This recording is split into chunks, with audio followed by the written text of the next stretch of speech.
Carl von Cosel claimed his late wife spoke to him from beyond the grave, demanding he bring her home from the cemetery. What followed was a chilling 7-year ritual involving glass eyes, silk skin, and a descent into total insanity. Today, we dissect the surgical precision of his macabre masterpiece and the secret life he led with a ghost. Key West, Florida, early 1930s. A quiet island town, sun-bleached streets, salt air drifting off the harbor.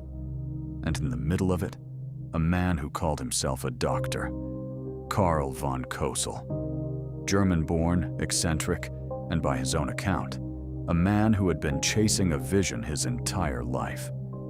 He said it started when he was a boy, a recurring dream, a woman with dark hair and pale skin, standing in the distance, always just out of reach. He was convinced, not hopeful, not curious, convinced that this woman was real, that she existed somewhere in the world, that she was destined to be his. For decades, nothing. Then, in 1930, a young Cuban-American woman named Elena Milagro de Hoyos walked into the radiology clinic where von Cosel worked. She was 21. She was being treated for tuberculosis. And the moment he saw her, von Cosel later claimed, he knew this was the woman from his dreams. What should have been a doctor-patient relationship became an obsession almost instantly. He showered her with gifts, jewelry, clothes, promises of a cure he could not actually deliver. Elena was already married, already fighting a disease that, in the 1930s, had no real treatment. But von Cosel didn't see reality. He saw destiny. Elena's condition worsened. Nothing he did, real medicine or otherwise, could stop it. And on October 25, 1931, Elena Milagro de Hoyos died. For most people, that would be the end of the story. A tragedy, a funeral, grief that fades with time. For Carl von Cosel, it was only the beginning. Elena was buried in a small mausoleum in Key West Cemetery, a mausoleum von Cosel paid for himself. He told her family it was a gift, a gesture of respect for a patient he'd failed to save. In reality, he had already made up his mind. He was not going to let her go. For nearly 2 years, von Cosel visited that mausoleum almost every single night. Not to mourn quietly at a graveside like anyone else. He let himself in. He sat with her decaying body for hours. He talked to her. He rigged up a rudimentary telephone line between the tomb and his home, apparently so he could feel connected to her, even when he wasn't there. Then, one night in 1933, he stopped visiting the mausoleum because Elena was no longer inside it. Von Cosel had broken into the tomb, removed her body, and loaded it onto a child's toy wagon. He wheeled it through the dark streets of Key West, back to his house, back to a laboratory he had built specifically for what came next. This is the moment the story stops being a tragic love story and becomes something else entirely.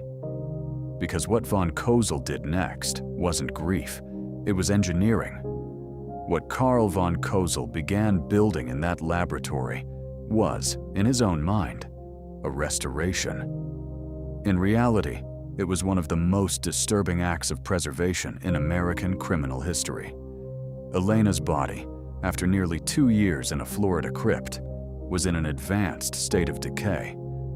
Von Cosel's response was not to bury her again, it was to rebuild her.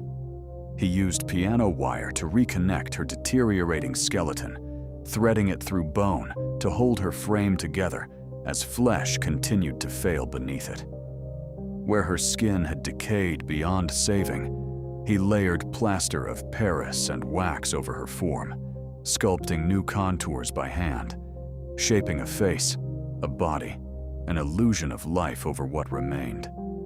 Her eyes were gone. He replaced them with glass spheres, custom-made to match, he claimed, the exact color he remembered.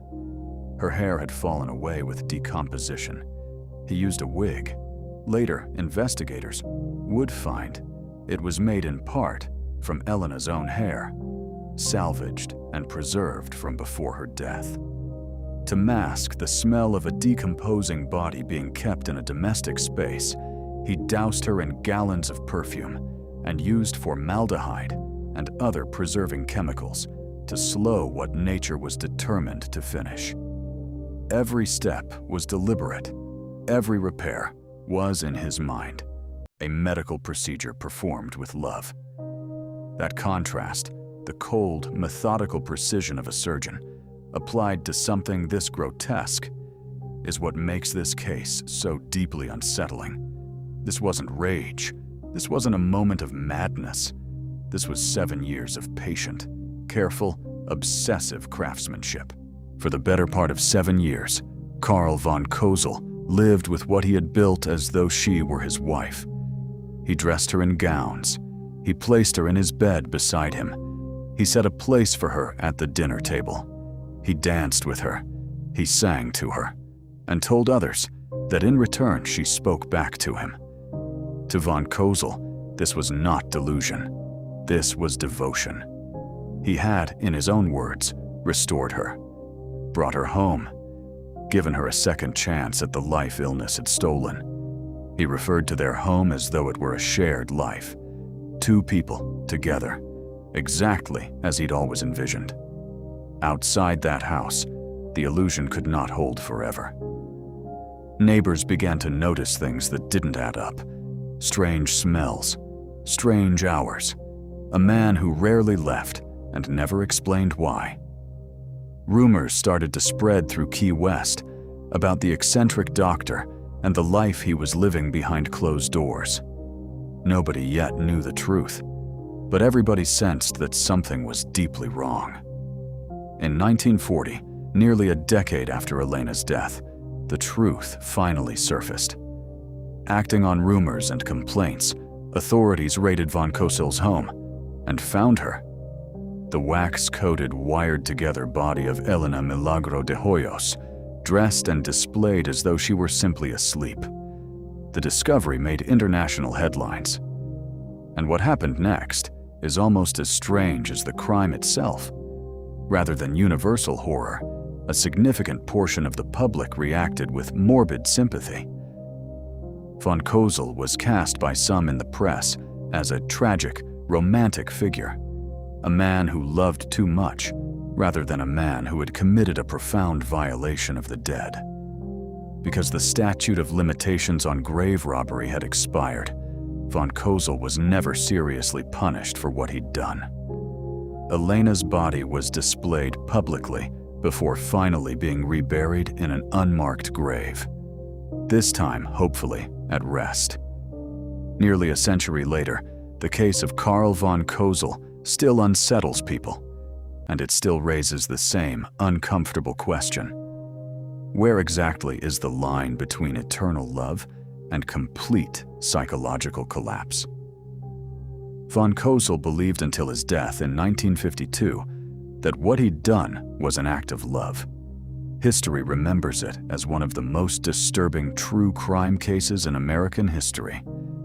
And perhaps that's the most chilling part of all. Not the wax, not the wire, not the glass eyes.